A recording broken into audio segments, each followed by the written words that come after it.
ისტორია არის ის, რასაც წიგნებში ვკითხულობთ, ხოლო მეხსიერება არის ის, რაც ცოცხლად გვახსოვს. მოლოდინები იმის, რომ რაღაც თავისუფლება მოიტანდა, რაღაც სიახლეები ძალიან დიდი იყო მეტი, როგორც თელ საქართველოში, ასევე ჩემ ოჯახში.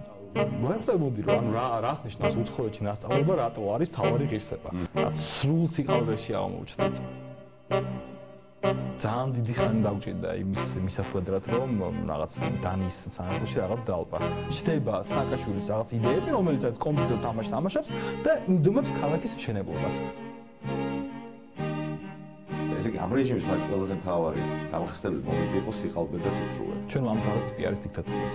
ჩვენ ვამთავრებთ ქვეყანას, სადაც მთავარი მიღწევა იყო ის, თუ როგორ გაშუქდებოდა ეს ათვლის მოვლენა ტელევიზიაში.